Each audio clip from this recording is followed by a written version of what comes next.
Ever wondered about some quirky, bizarre rules lurking in the world of football? Today we're diving into the weirdest football rules that you probably didn't even know existed.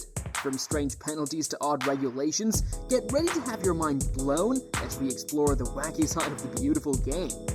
The first one is, if you kick a goal but the ball suddenly goes flat before reaching the goal. Sorry, but it does count. This doesn't happen often, but there's a rule that says the ball always has to be in good shape during the game. If it's not, they have to stop the game. There was this crazy moment once in the Champions League where a player scored even though the ball exploded while flying in the air. And guess what? The goal still counted. It is because perhaps it's really hard for the refs to notice stuff like that. Now let's be real here, the chances of a ball exploding during your soccer game are like super rare. For the next one, let's imagine something first. Imagine you're playing soccer and you score a goal.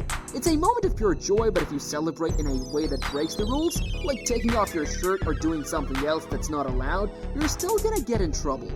Even if the goal doesn't end up counting for some reason, like if the referee decides it was offside or something, you'll still get a yellow card. It might seem a bit harsh, but the people who make the rules say it's because the impact of your celebration is the same, whether the goal counts or not.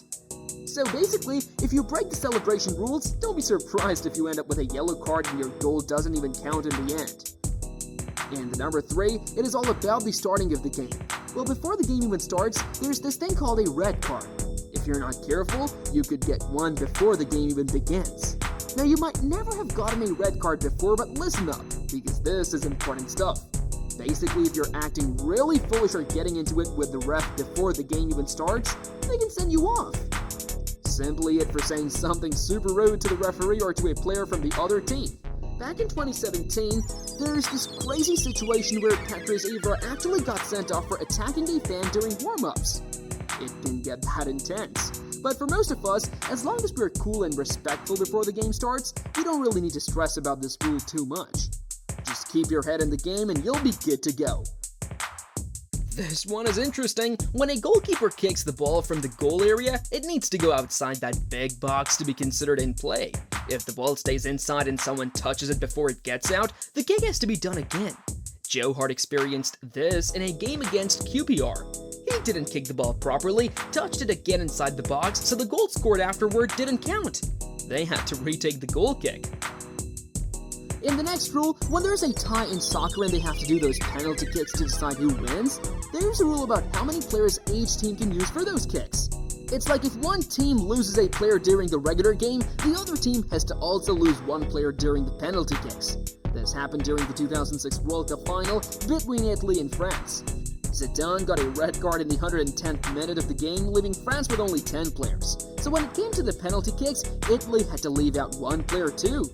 Can you guess who it was? It was Gennaro Gattuso. He played the whole game, but he didn't stand with the rest of the Italian team during the penalty kicks because of this rule. Moving on to the next rule, so normally you need 11 players in each team to start, but if for some reason your team is short on players, like maybe some are late or injured, you can still kick off the game with just 7 players. That's the bare minimum required to keep the game going. Further in a game, your team can get up to 4 red cards before things get tricky, but if you get a 5th red card, there's a problem, because then you would have less than 7 players in the field, and that's not enough to keep playing. Though this rule doesn't count substitute players, so even if some players get red carded, as long as you have at least 7 players left who haven't been sent off, you can still keep the game running. Although starting a game with 4 players down doesn't sound like much fun, huh? And here is this rule in number 6, which says attacking players can't get too close to the defensive wall during a free kick. It started in June 2019. Basically, if there are 3 or more defenders forming a wall, attackers need to stay at least 1 meter away from it when the kick happens. If they don't follow this, their team could get penalized with a free kick for the other team. They made this rule because having attackers too close to the wall caused problems. It wasted time and didn't really serve any tactical purpose. Plus, it didn't look good for the game. So if your team gets a free kick, you can't be near the wall. And if you see the other team breaking this rule, you should tell the referee. The next number is about kicks. What will happen when a player accidentally scores in their own team's goal? Well, you can't do it directly from certain types of kicks or throws. Like if you take a free kick or a throw-in, you can't just kick it into your net. No, not allowed. Actually, you can't score an own goal directly from any of these. free kicks, corner kicks, goal kicks, throw-ins, or penalty kicks. But if somehow you manage to kick the ball into your own net without anyone else touching it, it's called an own goal. And guess what happens next? The other team gets a corner kick. But don't worry, this kind of thing doesn't happen often. It's just one of those fun rules to know about. The next rule has been added recently. In a match, the team that wins the toss used to only decide which goal to attack first. But now, they have an extra choice. They can either choose to kick off the game or still pick which goal to attack.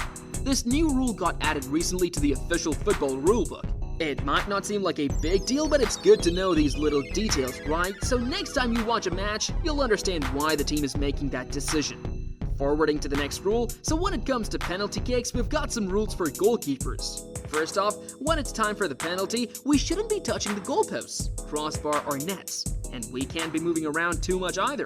Now, it's up to the referee to make sure everything's fair. For example, if we're trying to scare the penalty taker by banging on the crossbar, the referee shouldn't let them take the kick just yet. And if the goal starts shaking because we're moving around too much, well, the referee should hold off on the kick too. Honestly, till now it is hard to remember ever seeing a referee delay a penalty kick because of a moving goalkeeper, but it's something we all need to be aware of. Now, you probably know the next one.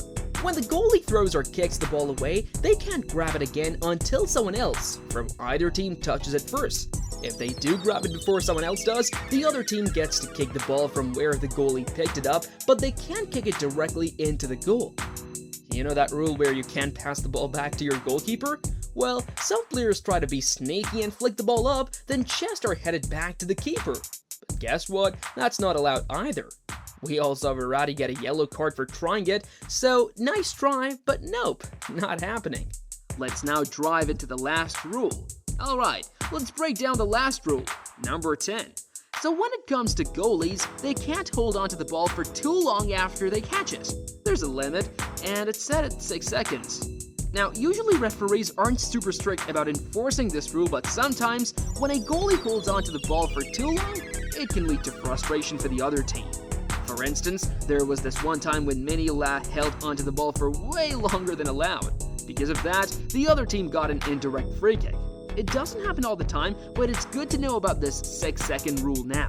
And that's all for today. As you can see, from odd penalties to quirky regulations, football has its fair share of surprises. Hopefully, this video shed some light on the weird and wonderful side of the game.